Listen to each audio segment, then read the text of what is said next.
Victoria Wallally told detectives, What do you think? Do you think it was your blood? Do you think it was Larry's blood? Do you think it was both? I don't know. She insisted again and again. But I don't remember where I drove. I took a shower and I grabbed the keys. And I left is what I remember. The detective didn't accuse her. He calmly closed the space around the lie and said, "What did you buy at Walmart? You know you were there." And when the story still refused to move, he delivered the line that changed everything. Something major happened there. This is your way of telling us your side of the story. If not, we have to choose what we have. This interrogation hinges on selective memory and cognitive dissonance, a psychological breakdown where a suspect remembers everything that protects them and forgets everything that condemns them. But who was Victoria Wallally? And how did a story built on, "I don't know," collapse under psychological pressure? Welcome, or welcome back to my channel. Your single comment means more than you think.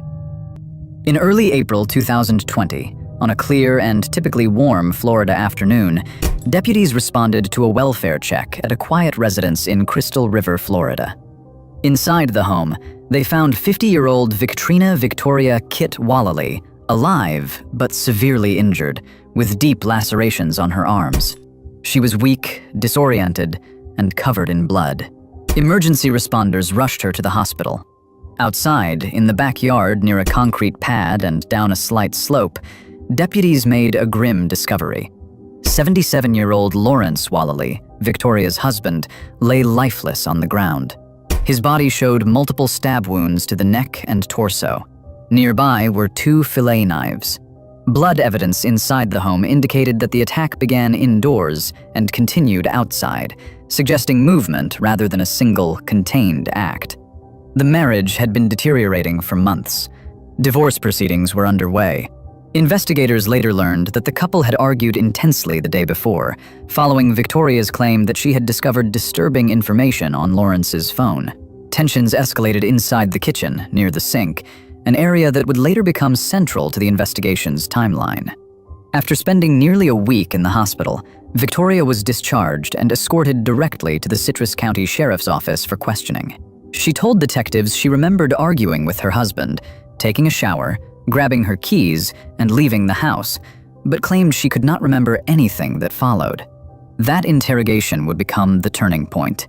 Today, we are not just looking at what happened, but how detectives methodically dismantled denial, tested selective memory, and used psychological pressure to corner a suspect whose story could not survive the facts.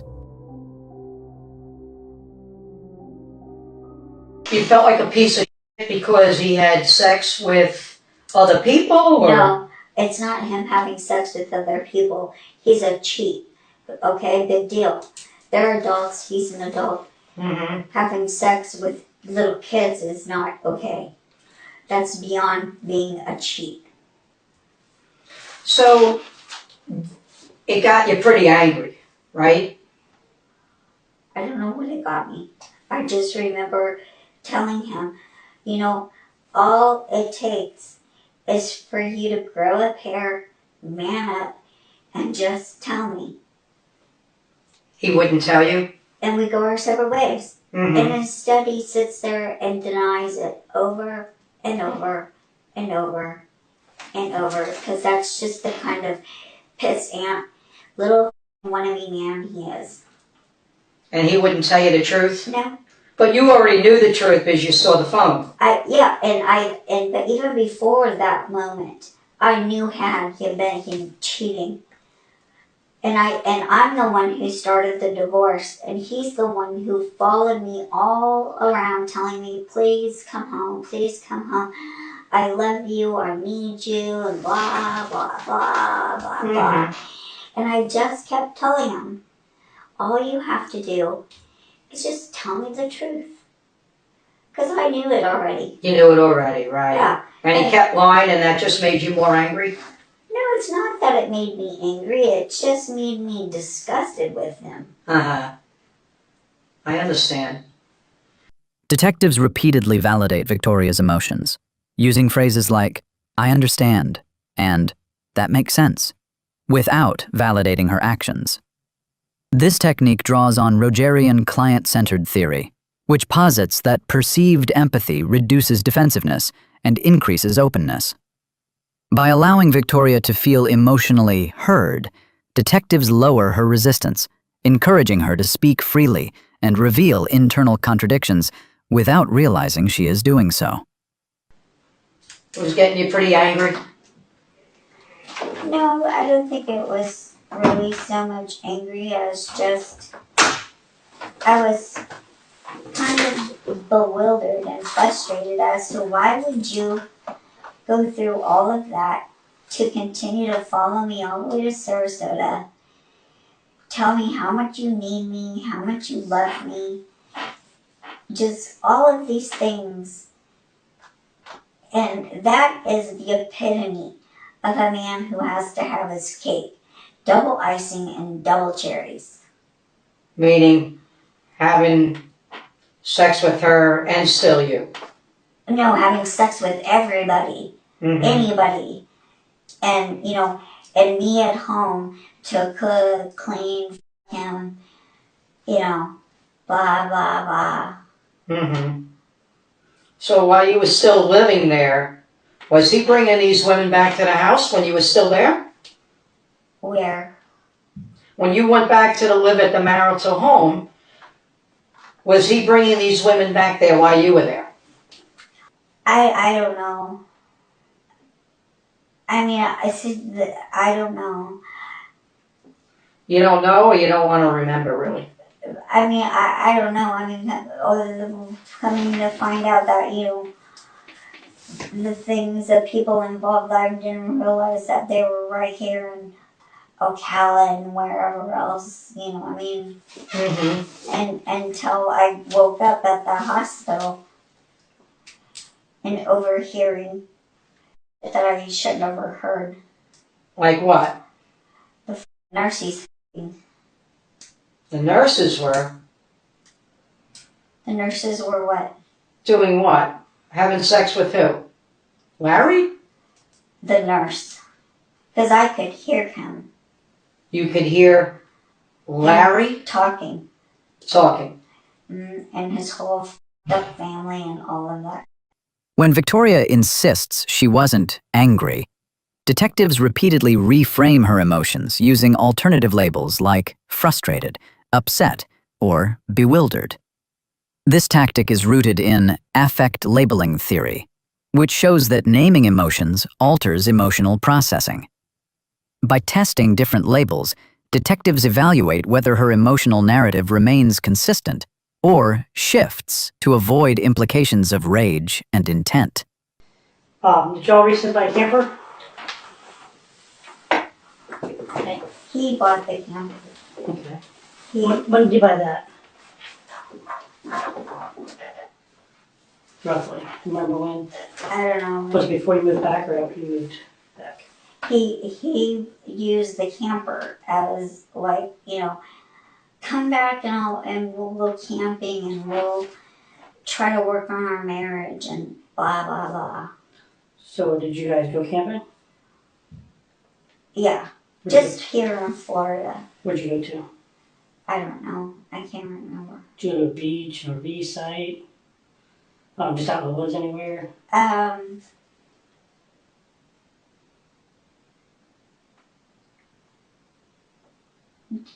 I'm not sure, just out in the woods, like RV places. Did y'all go with anybody else or just you two? Just us. Do you remember what place you went to and name of it or anything? No. How was the weather when y'all went? It was beautiful. It's hard for it not to be beautiful weather in Florida. Sometimes it's hot. So that was when you moved back up from St. Pete or Sarasota. You guys you went camping a couple times? Yes. Trying to rekindle? Something like that. Right. And it was just you two that went camping, nobody else? Yeah, it's just us. And how long did y'all go camping for? A week, a couple days? No, not very long, because I really wasn't interested in the bullshit that was coming out of his mouth. Rather than challenging memory loss outright, detectives ask about concrete sensations: sunlight, the convertible top, weather, and physical movements. This reflects context-dependent memory theory, which shows that genuine memories are often retrieved through environmental cues. Her ability to recall vivid sensory details while claiming amnesia for critical actions exposes selective memory rather than dissociation. Are y'all planning another trip? I don't know. I don't know. You don't know? I started taking online courses for faith-based counseling programs. Recently? Yeah. Okay. And it's not been recent. I've been doing it for 6 months now, 5 months. And he's like, oh, you gotta come back and just do your studying in the quiet of the home and da da da da. You don't have to be taking care of other people when you're trying to get this done.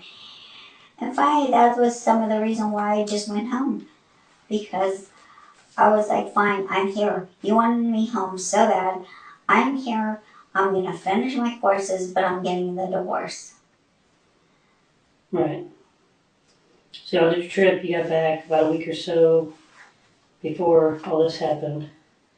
Now, when you guys got back, you said, does the truck normally hooked up to the camper, or was it, you think it hooked up the day, or the day before, this past week? I don't know. I don't know. You don't know? You didn't like the camper? You didn't want him to buy the camper? No, I thought the camper was really cute. I had a good time in the little camper. Rather than challenging Victoria's claimed memory loss directly, detectives repeatedly anchor questions to time, routine, and sequence, meals, camping trips, days of the week, and medication schedules. This reflects encoding specificity theory, which suggests memory recall improves when contextual cues are reintroduced. As Victoria fails to retrieve memories even with anchors, detectives subtly demonstrate that her amnesia is selective rather than global. So you said earlier you guys were in an argument, and then you don't remember much after that. Where were you guys arguing at? In the backyard? In the house? Kitchen. In the kitchen? By the sink. Kitchen by sink. Okay, what do you remember what happened after? So you guys get in an argument, and you said you grabbed your keys? I took a shower. I told him we were arguing about whatever. I just said whatever. I went into the bathroom and I took a shower when I came back into the kitchen. And that's the thing that really cracks me up, is that his kids are such little whiny bitches. They want to sit there and say that he's spending all his money on me. But that's the way he is. When he's doing stuff, he buys me to try to make up for it. So he has this whole attitude. He cleaned up the kitchen real good, started putting up stuff and blah, blah, blah. And then when I walked out of the bathroom and came to the kitchen, he's like, oh, honey, and this and that, and da-da-da-da-da, blah, blah, blah, trying to be all sweet and everything. I just didn't even say nothing to him. I just left. You left? Okay. Do you remember, was that Friday or Saturday? I don't know what day it was. Did y'all go anywhere prior to that, together, earlier that day? I don't know. I don't know what day it is today. Well, today is Monday.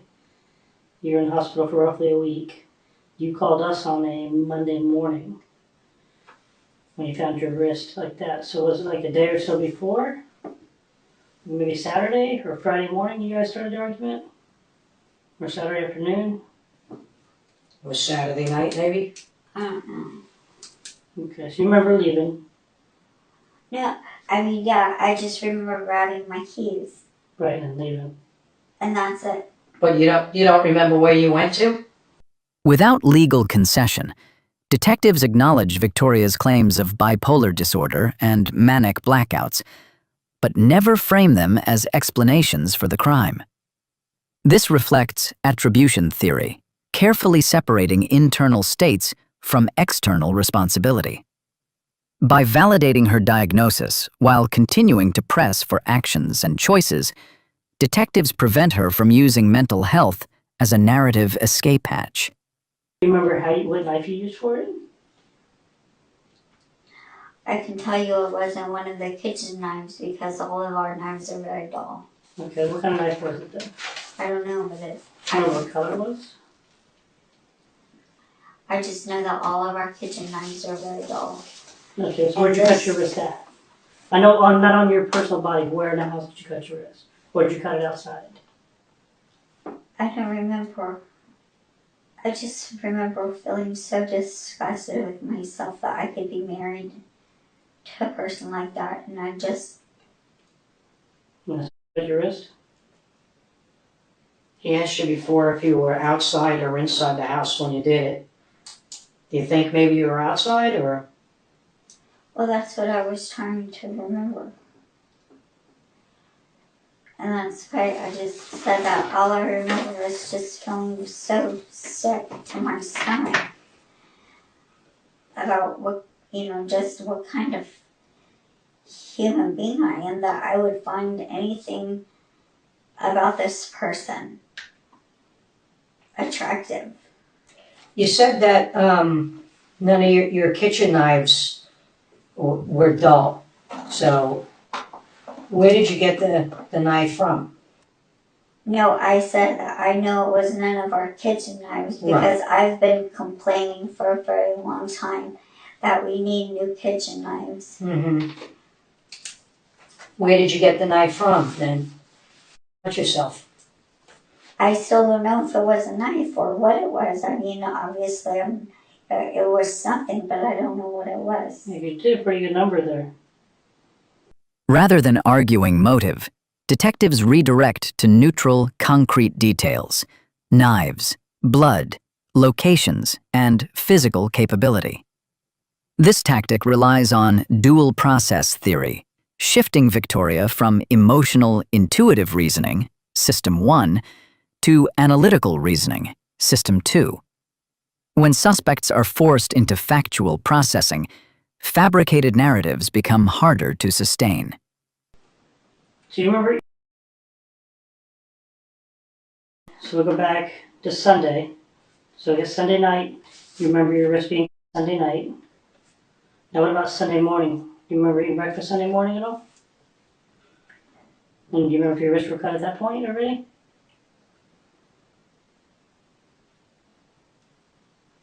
I don't know. I'm getting confused.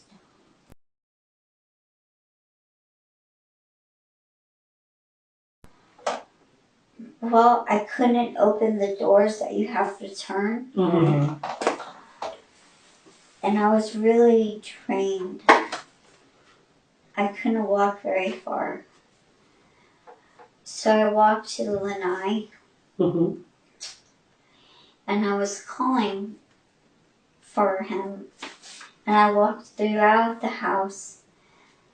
I would sit down, take a breather, lay down,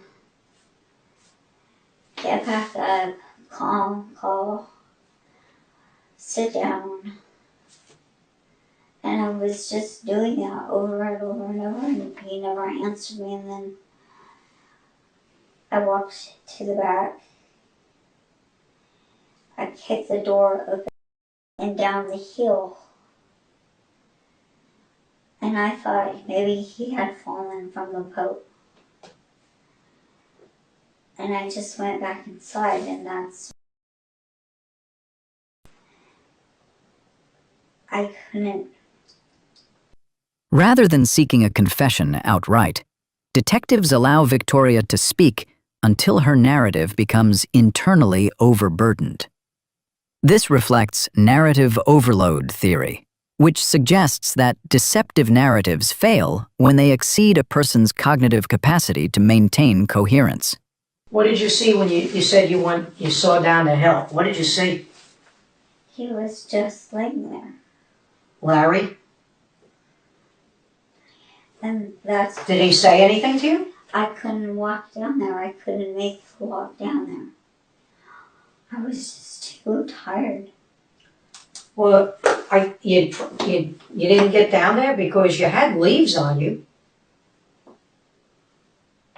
So you must have been outside and been near him. Did you go lay down next to him? I don't know, but before I didn't go down there. Okay. So how about maybe the day before, sometime the day before or the night before? Did you go down there? I don't remember. How do you think he got down there? What do you think happened?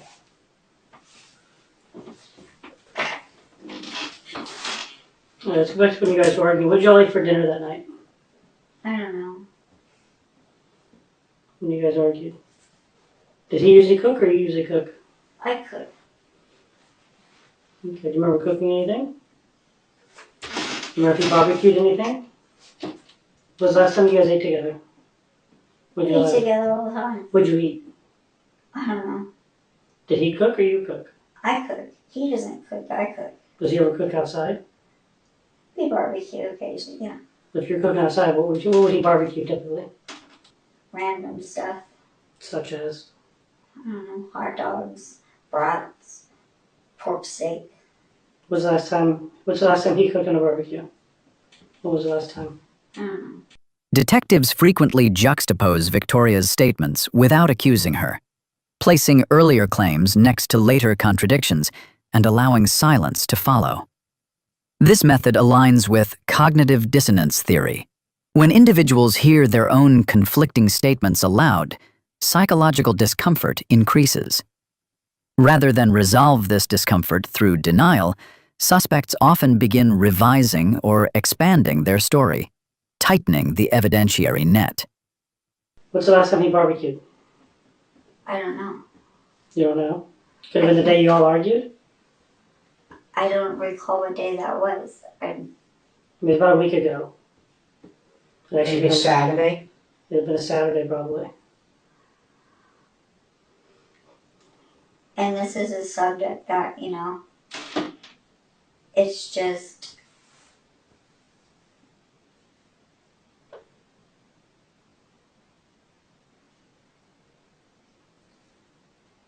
I don't know why he just, instead of painting me out to be this horrible person, he just didn't accept the divorce Mm-hmm. and just let me go. He could go with whoever he wanted. Right. It really wouldn't be that hard. No, I agree with you. If it was simpler, we wouldn't be here right now, would we?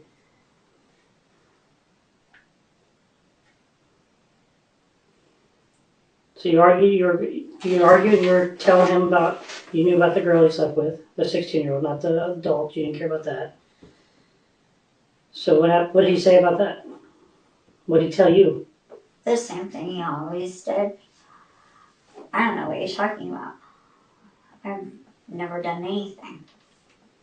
What else did he say? Did he call you any names? Yeah, of course he did. You're the one f***ing around. You're the one that's screwing people. You're the one that's this, and you're the one that's that. And you.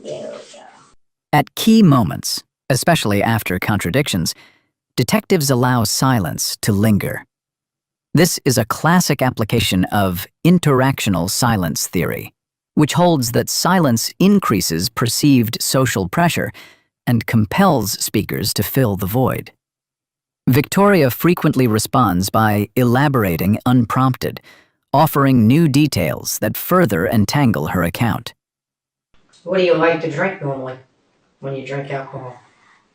I don't know. It's been so long since I had anything to drink. I'm not a big drinker. What would he drink?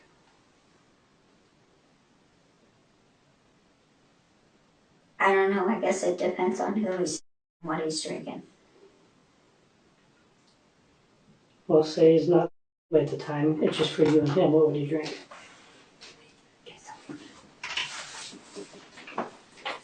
Mm-hmm. Oh, what is that called? It's an Italian liqueur. You know what, Discerno? Yeah, Discerno. Discerno. Did you drink it too, or just him? No, he's the one that mostly drinks that. Occasionally I would have some. Okay. So you guys got in the argument and you left. I know you say you don't remember, but you were seen at the liquor store, so could we get past that point? Okay. Remember going to the liquor store? No. Because Guy remembers you coming in. It Okay. was on Saturday. So if you went to the liquor store, where'd you go from there? I don't know. Hey, Victoria. I can only help you piece this together if you help me here. And you just keep telling me I don't know. It makes it very hard. Because I don't know. What do you exactly remember? You remember grabbing the keys and leaving. So you remember driving. You don't remember where to. I remember grabbing the keys and leaving because I needed to clear my head. Rather than accusing her of lying, detectives contrast what she remembers easily, camping trips, car mechanics, with what she cannot recall. This approach is grounded in source monitoring theory, which differentiates between real and constructed memories. The inconsistency signals that forgetting is strategic, not neurological.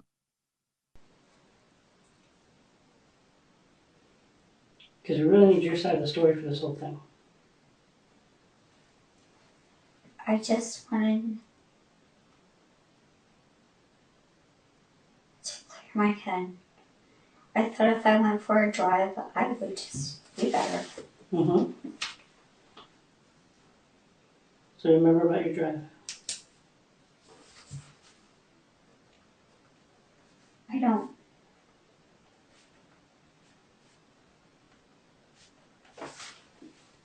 Hey, Victoria.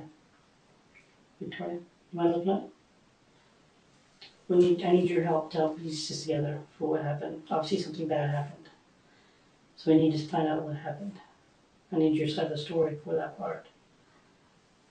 But that's all that I remember. I mean, yeah, I grabbed my keys because I needed to go for a drive because driving always makes me feel better. Okay. And that's all that I intended to do was just drive. Right. Did Larry go with you? No, I wanted to go by myself. Okay. Did you go to the liquor store? Well, if you're saying I did, I don't remember going there. Did you go maybe somewhere else? Where do you normally like to try? If you go to a store, which store do you like to go to? Well, the typical store that everybody goes to, Walmart.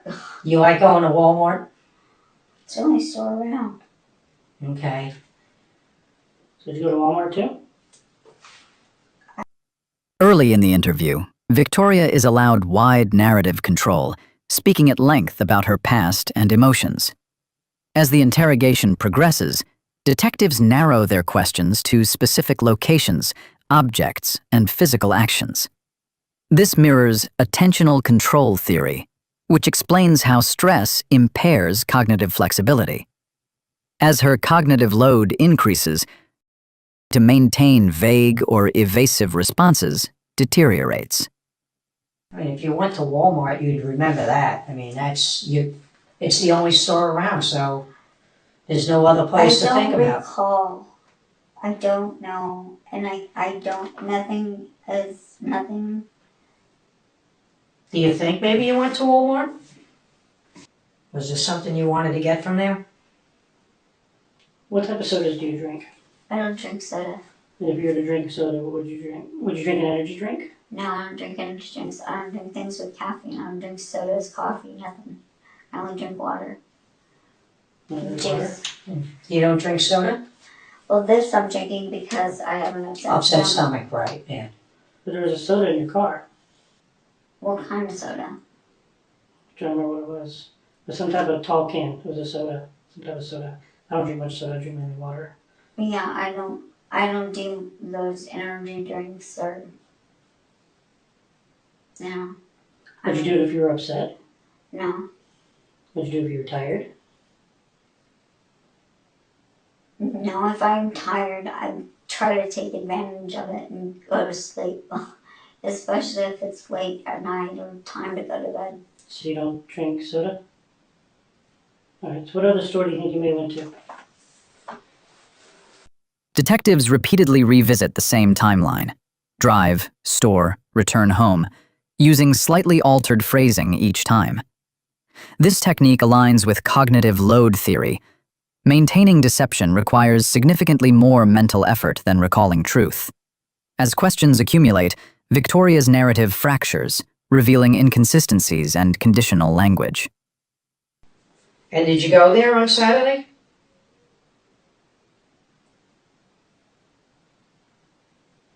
I don't know if I went there, and I especially don't know if I went Saturday. Mm-hmm.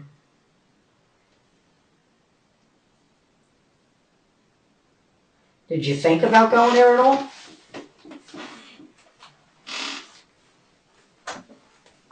What do you mean, did I think about it? What did you think about before you got in the car? You know, you... I just wanted to go for a drive. Mm-hmm. I just needed to clear my head. What time of day was it, roughly? I don't know. Midday, late afternoon? I Did don't you eat lunch every day? No, You all eat breakfast every day? no. I'm real random about when I eat. So it was the middle of the day. Was the sun out? Yeah, Was the top down of your car, or was it up? it was down. Okay. So you had nice weather to drive around with the top down? Yeah. Perfect day for driving, if you're mad and upset.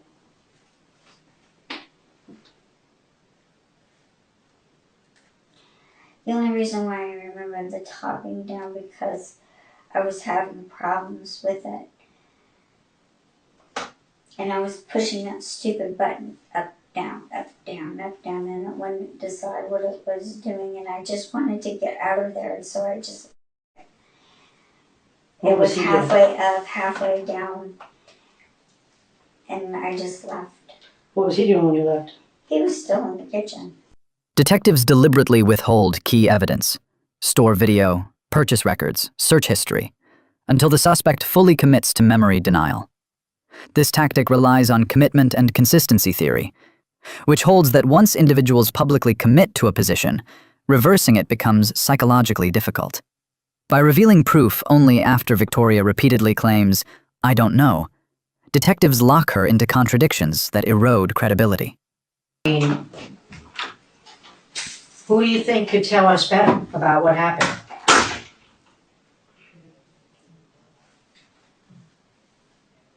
Who do you think I should ask about what happened?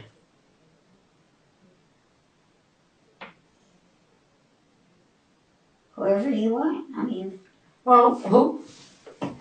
we don't have... There was only you and Larry there. Yeah, we don't have people come over and stuff. So who could tell me? Who would I ask to tell what happened? Well, why don't you go to his family since they think they know everything, since they're visiting all the time according to them. Well, they weren't there though, Victoria. So it was you and Larry there. So who should I ask about what happened? Do I get your side of the story or do I get his side of the story? That's what I'm trying to find out from you. You can give us your side of the story, or we get the other side of the story. What should I do?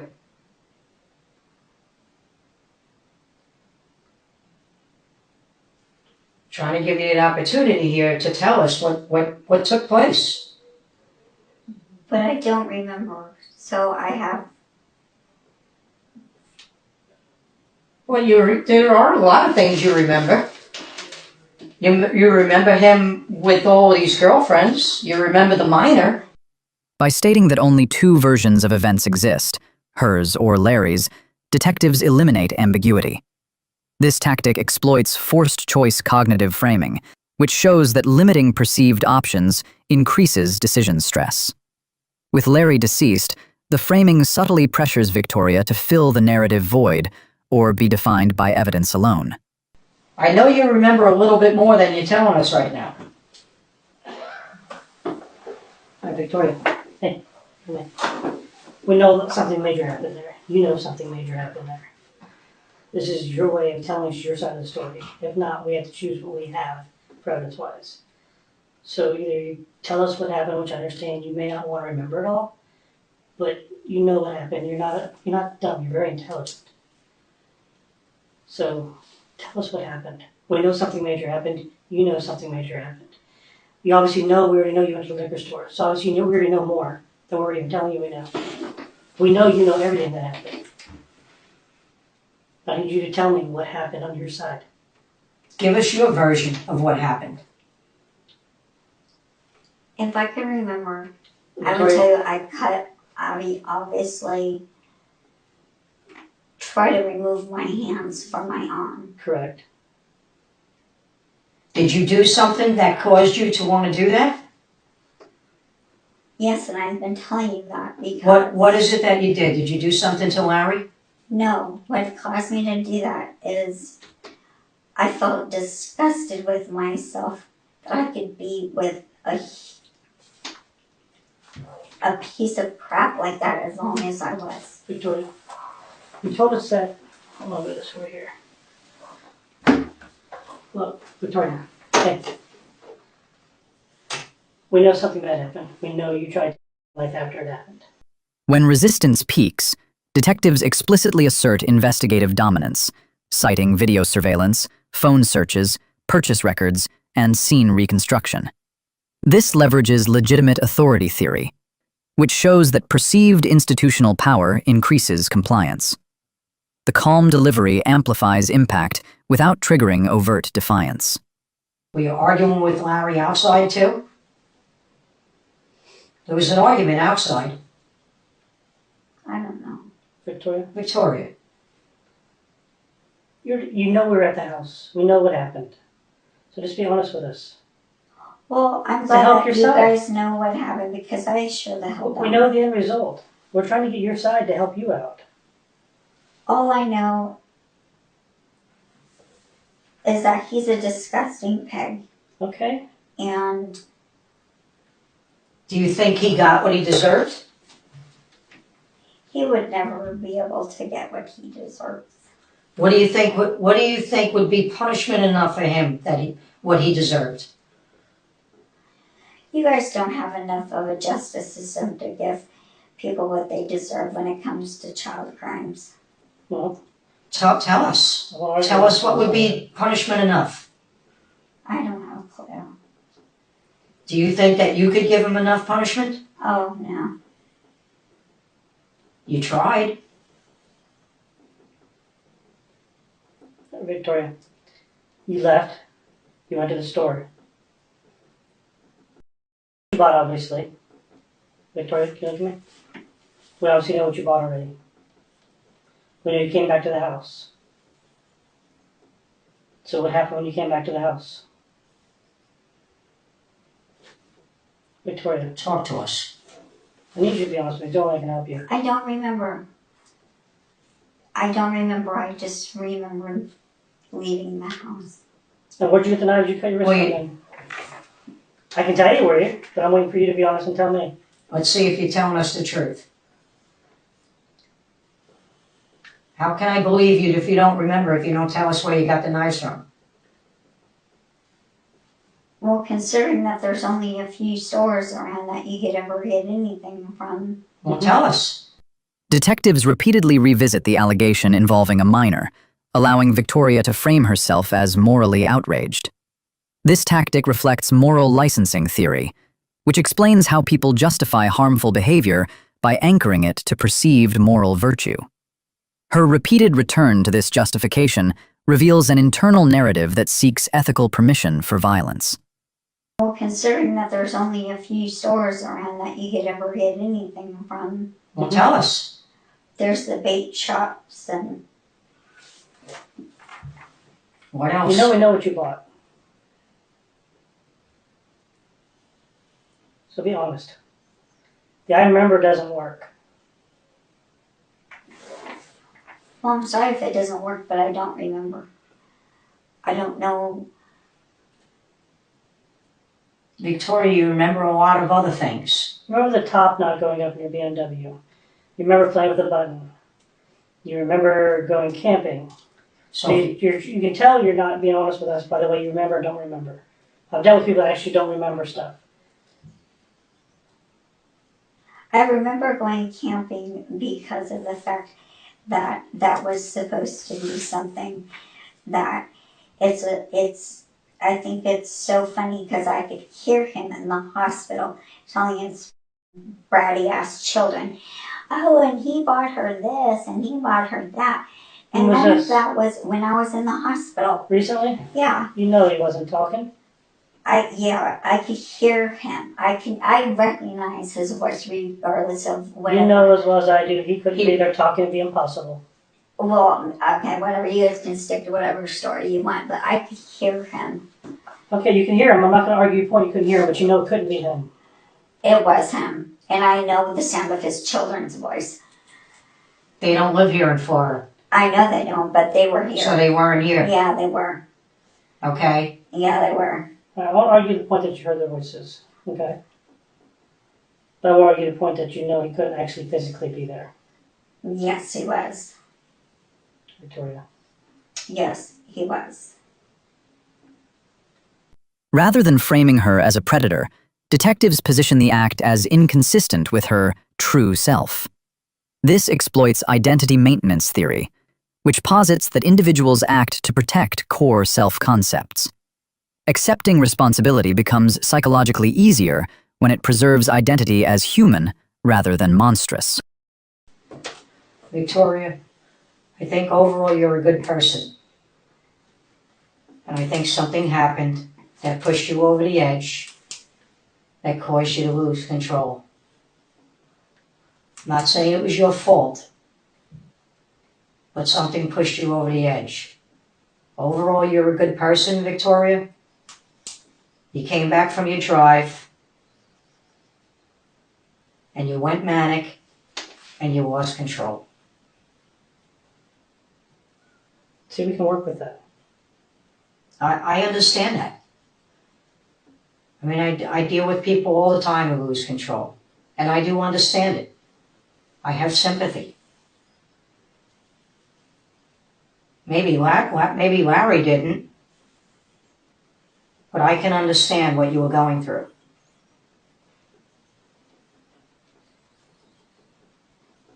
Sometimes it does you good just to get it off of your chest, and we talk about it and we figure out, what caused it, what was the trigger. What set you off? Because there was a lot of rage there. Yeah, Something set you off. Something he said set you off when you came back. Or you just boiled over when you went on the drive and just wouldn't go away. You're a better person than what happened. I really do think that.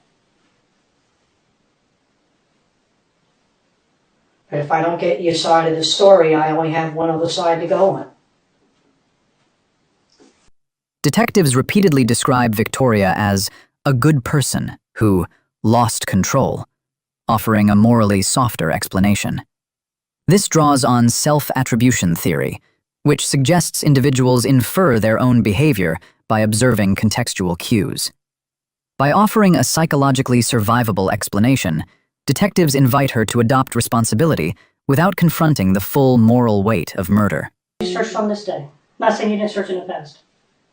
So be honest with me, tell me what happened that day when you got back. Some stuff you may not remember, and I can understand little bits in that. But I've been doing this long enough. I've never searched for insurance on Larry. Did you search where the women murderers go? To prison? Did you search that? Did you search if one spouse kills the other? And then ask about the life insurance. Once you're cleared.